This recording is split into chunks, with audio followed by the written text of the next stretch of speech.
Alright, so my app that I've been building just hit $250 a month in revenue. I'll show you that right here.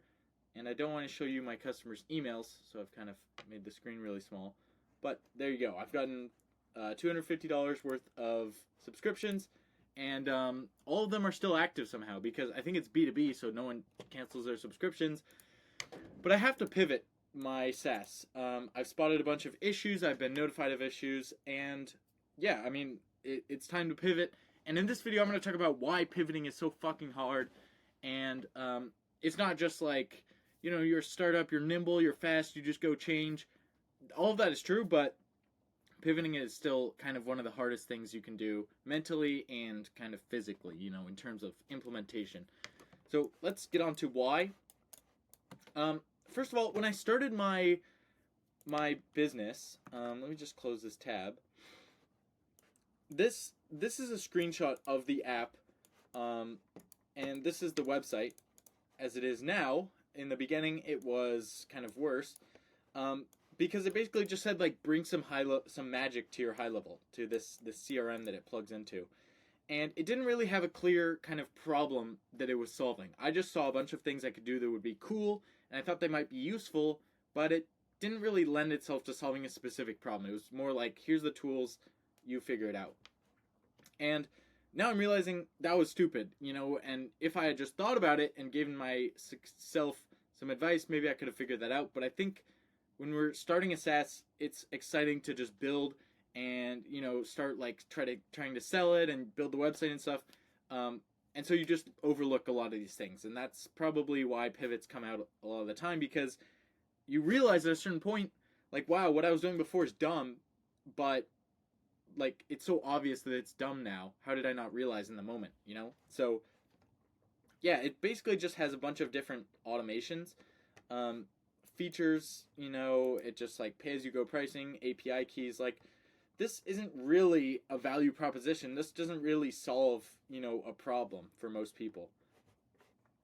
And as you could see, where was it? This is the app listing, just better automation and reporting, and it doesn't actually try to solve a specific problem. And I'll explain it a little bit. Basically, with the structure of high level, so GHL, Go High Level. This is a popular CRM for marketing agencies and just businesses in general, and so I'm building plugins for it. They have the agency, right? So this is like the marketing agency would have one of these, and then under the agency is an account, and then another account. And you can actually have unlimited accounts depending on which plan you are. But some plans are also just like, they have an agency, but they're limited to just three locations, and they can only install apps at this level, at each location, whereas for an agency you can install the app right here. Okay, so it'll install on all the sub accounts, and then you can have control over everything. But this basically means that you have to have two separate apps, because one can only be installed at the agency level, and then the other one can't be installed at the agency level, so it has to be like a different kind of build. And the way I built it initially is, if we go to, I think I can just pull it up. If we go to, do I have it installed? Okay, so this is the sub account app, and you can see it's literally the exact same. I mean, everything's the same, and it does all the same stuff, but it's just installed at the location level. And this isn't really ideal because people want different things at different levels. And so when I'm talking about pivoting, I'm talking about niching down, really figuring out my problem. And in this case, there's kind of two avatars that I'm hoping to serve. And I have to kind of build separate things. It would be faster if I just picked one, but I'll explain to you my dilemma. So here we have the agency, okay? And the agency, they have their clients, and they want to be able to manage their clients with better, like, reporting. So I'm just going to start typing this. So they want better reporting. They want, reporting, that's a really big one. And if we go to the location, like just like a single location, they want different stuff. They want to be able to automate like call summaries and chat, whoops, chat bots or something like that. Okay, and so they have different requirements, and they want different things fundamentally, and they also pay different things for that because an agency, especially my ICP, they're doing like north of 20 grand a month, and so they can afford to pay like $297 a month for a software that's going to help them reduce churn. Because if I help them reduce churn for one client, and each client is worth $1,000 a month, well, they just saved, $700 minus the cost of the app, and that's only if one client, 5% of them lower their churn, or they lower their churn by effectively like 5%, one client per month. And so that's a very attractive kind of client, right? $297 a month, and they also stay on for a long time because it's a business. They've got tons of expenses, and they're making money with most of them, so they're not really inspecting it too much most of the time. But with these people, they want call summaries and this stuff, and in my experience, they're willing to pay between like $10 to $50 a month. And what I'm going to be offering is pretty novel, so it's going to be probably, closer to this $50 mark per month. And I can get a lot more of these people because there's a lot more people who are just kind of getting started, just making some cold calls or running their business, and just want to have a little bit more convenience than these people who are making $20,000 a month. And so if I can get like 10 of these people, or actually it would be more accurate if I could get 6 of these people per agency client, I could make the exact same amount of money. And so, yeah, there's more work involved, on the sales and customer service, but I do like these clients, and I already have quite a few of these clients who come to me for, call summaries and stuff like that, and I feel like I would be kind of an idiot not to oblige them with my, having a solution for them. And so, yeah, basically we end up with 2 different models, the agency and then the location. And here is why pivoting a SaaS is hard. Okay, so the first thing is talking to customers is hard. Okay, if I had just talked to my customers and talked to an agency and figured out what they really care about, I could have, actually gone out in this solution from the start. But instead, I'm kind of going to be starting from scratch. I'll tell you about that. And so the reason why talking to customers is hard is first because, well, this one should be first, because they're busy, right? Okay, they've got their whole life. This is just like an add-on to a CRM. This doesn't really fundamentally change their life. And so for you to say, hey, do you have, 30 minutes to talk about my app? They're going to be like, bro, I got a whole life and an agency and, customers to worry about. I can't just be like you're, talking to you this whole time about this app that doesn't even really help me. And the kind of reason that this is a problem is because your messaging at the start isn't dialed in. It's never going to be dialed in. You're going to start out saying, hey, we do this really cool thing, and then eventually you'll find the problem that you're actually solving and dial in the messaging. But at the start, like, if your app solved a really significant problem, if your claim was like, hey, we're going to edit all your YouTube videos for you with AI and it'll be as good as a $1,000 video edit for $10, that's insane. And you're going to have people just banging down your door to get the product. And if you say, hey, it's not quite ready yet, can you give us some feedback on where we're going with it? You're going to get a ton of people who are interested because they really believe in the problem that you're solving. But if your messaging is not dialed in, if you just say like something cool, then they're not going to give a shit. And so they're not going to have time to talk to you about this thing that doesn't really seem like a big deal. And so you have to get your messaging dialed in first in order to get your conversation with customers. And then even if you just go from this like kind of cool product and you talk to people, these are going to be your early adopters, right? They're kind of more technical, they're more on the front kind of edge of the tech adoption and, new products. And you're going to talk to these people and they're going to tell you things that are not necessarily what's going to actually lead you to success. Your job as a founder is to find a problem, learn about that problem, and then deliver a solution that solves the problem well, and especially you earn bonus points if you can do it in a new way that's better in almost every way. And you're not going to get this from a customer.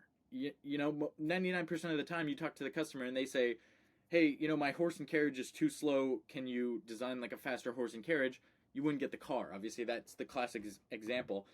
And so you're talking to these early adopters, and they just want okay, because the adoption curve essentially starts with early adopters, and then it goes on to the majority eventually, right? And at a certain point, this is what every company's goal is, to get to the majority of people to their ICP and actually deliver value. Because if you just stay with the early adopters, like the Apple Vision Pro, it's not going to be a big moneymaker, obviously. And so the goal is to get to this market, and you have to pivot to get to this market, and that means appealing to these people more than the early adopters. So sure, there's a little bit to learn from them, but you're not actually going to see who your ICP is, or what they need from these people. So everyone says talk to customers, but it is actually really hard. I think my biggest problem personally is just like having the balls, frankly, to ask people like, hey, can I have like 30 minutes of your time to talk about my app? Because even if they're slightly interested, it's still like asking for their time, and you're not really giving anything back. Maybe you develop a feature for them, but in all likelihood, you're not going to.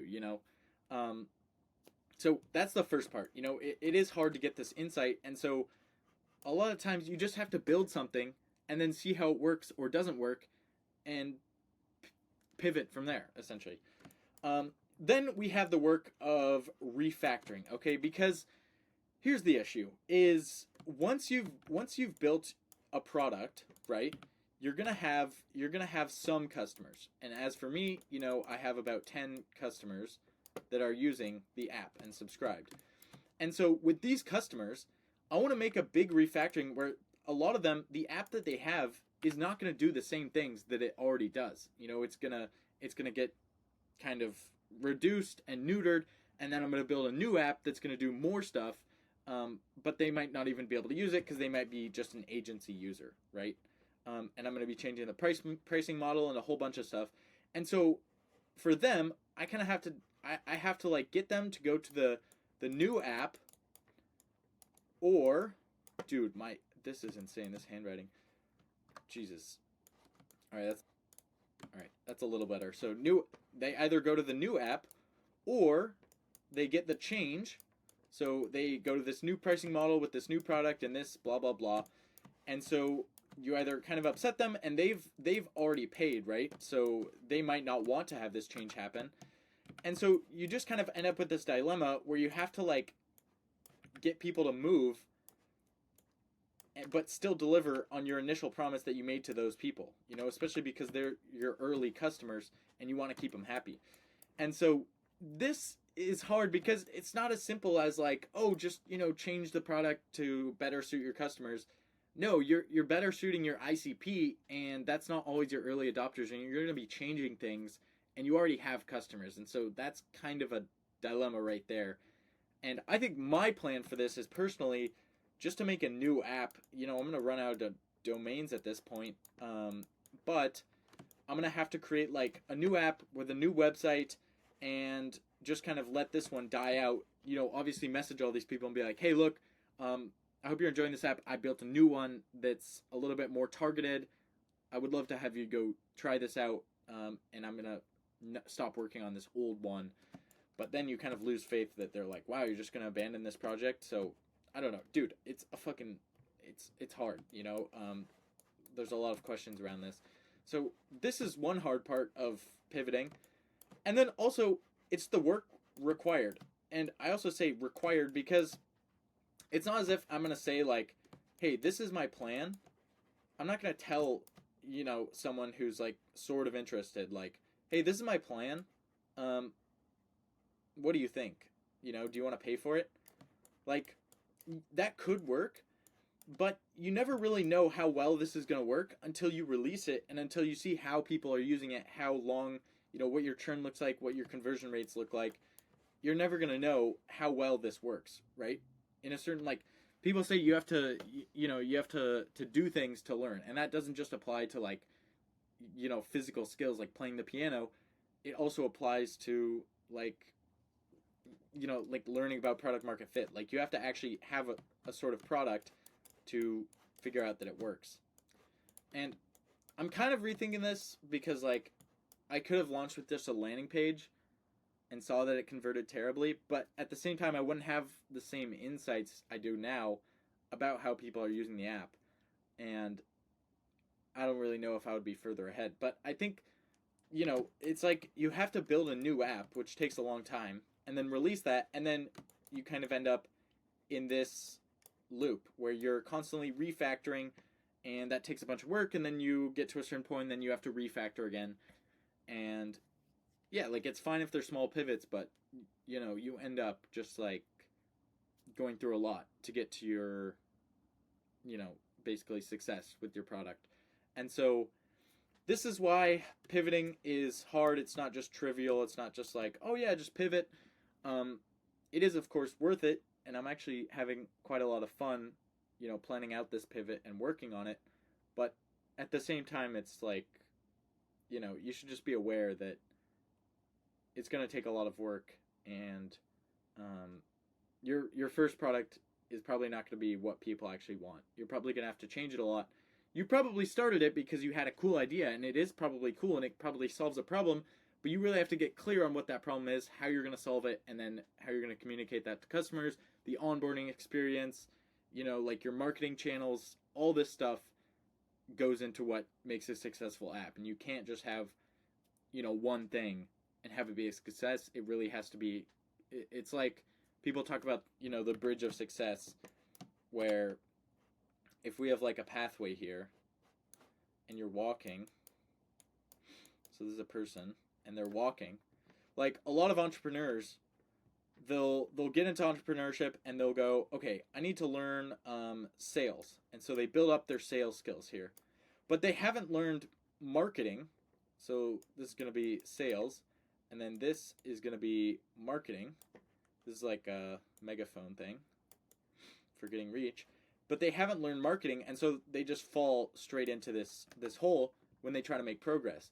And then they go, oh, you know what? It must be the product that I haven't gotten good. So then they work on building out the product, but they still fall into this hole. And so they go, maybe I need to have better retention for the one or two customers that I do have. And so they work on that retention. I don't know what that's going to be. So I need to work on retention, but of course they still fall in the hole. And then finally they work on marketing, and then this last thing, and then they just fly across the bridge. And so it's like anything that you build is going to have this problem where one or two parts of it are going to be good, and the rest is not going to be there. And it's your job to figure out what parts are good and what needs to be changed and improved, so that you can get across the bridge, basically. Yeah, anyways, thanks for watching the video, and I'll see you in the next one.